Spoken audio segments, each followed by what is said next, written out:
What's up, guys? I'm gonna do a quick review of the new horror slash black comedy movie, The Menu, starring Anya Taylor-Joy, Ray Fiennes, Nicholas Hoult, which most people know from the X-Men movies, and Hung Choi. I don't even know why I tried to say that. Hung Choi. I hope I said that right. Now, this movie is something I've been looking forward to. Got really great reviews. Horror's been on the roll this year. Watching it stop here with Anya Taylor-Joy and Ray Fiennes in a well-reviewed movie. I didn't see it stopping there, and it didn't stop.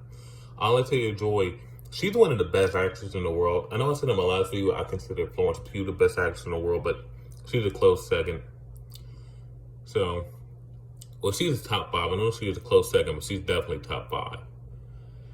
This movie's fucking hilarious. This might be, if it's not the funniest movie of the year, there's been a lot of fucking funny movies this year, especially on the satirical side. You got this, Triangle of Sadness, Bodies. Oh my, I genuinely cannot, like, get this Quentin Tarantino that said, oh, this is the worst era of movies ever. Bro, I just saw Tar, Banshees of Inisherin, The Menu, Decision to Leave. Like, I cannot agree with that. You want to say this is the worst era of movies for blockbusters? Go ahead, I agree with you. But movies in general? Fucking hell no. Fuck off. Not a shot. No chance. This year's been phenomenal. This movie, like, you can tell from the trailer, like, you get the idea that, oh my God, they're gonna be eating people. Gas. It's not that. It's not that. They didn't take the generic route. They went somewhere else. It was fucking phenomenal. They went the more, like, this feels like Ray Fiennes' character, the chef, the main chef. He just went crazy, and everyone just went with him. He went crazy, and all his, like, co-workers and his apprentices and everyone else just went with him. And I loved it. I loved the energy. When Anya Taylor-Joy and Ray Fiennes are together on the screen, the fucking tension is so phenomenal. It's just, ooh. It's just so there. And then when they're away from it, like, I was a little iffy on the first 20 minutes of this movie. Like, because there was just them, all the characters talking. Oh, and there's a scene with Anya Taylor-Joy's Margot and Nicholas Holt's Tyler at the beginning of the movie that was like, and it really, like, once you see the reveal about Margot's character, all their interactions, you look at them differently now. Like, oh, that makes sense. Like, why was she, like, with this guy? Why did she just let people do this to this guy? Why did she let this guy talk to her like that? It all made sense.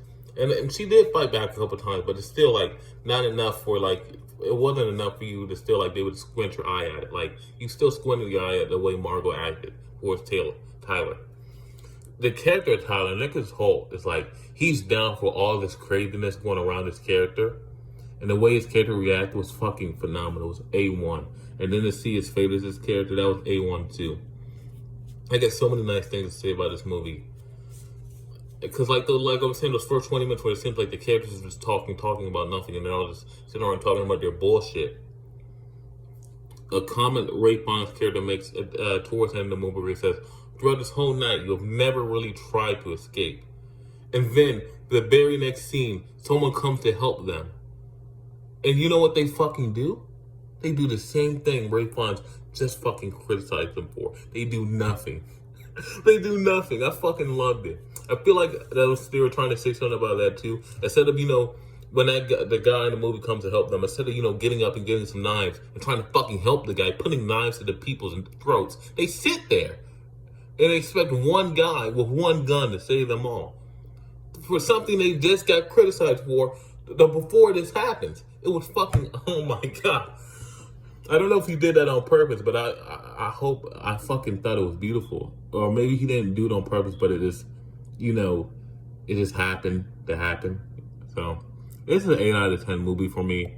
I don't know if it's going to make a top 10 for me, but it might make an honorable mention. Like, right now, my honorable mentions are probably going to be Tar, Ambulance, Bodies, and 2 more. So it's probably going to end up being this and maybe The Black Phone. Maybe. I really want to get Ambulance into my honorable mentions because that's like where I want to see blockbusters go. Like Ambulance, Top Gun Maverick, and Nope is where I want to see blockbusters go. Because there are some shitty blockbusters. Like there's no way in fuck Nope cost $68 million, while Black Adam cost 200 million. Even if you want to adjust that for COVID, that's still 150 million. Even if we throw 50 on there for COVID, that's still 150 million dollars. Nothing about that movie looks like it made 150 million dollars. You know? So, The Menu. Horror is still on the fucking roll. Satire movies are on a roll. 2022 has been phenomenal. This is an 8 out of 10. Hopefully this ends Anya Taylor-Joy's flop era, if you didn't know. Ever since the Queen's Gambit, everything she's done pretty much flopped. Pretty much, everything. Since the Queen's Gambit, everything she's done pretty much flopped. So, hopefully this phenomenal actress can get out of this flop era. So, 8 out of 10. I really recommend you go see this movie. It's funny. It's very funny. You're going to have a great time at it. And you're probably going to want a cheeseburger right after seeing it. So, yeah, 8 out of 10. Really recommend it. Peace.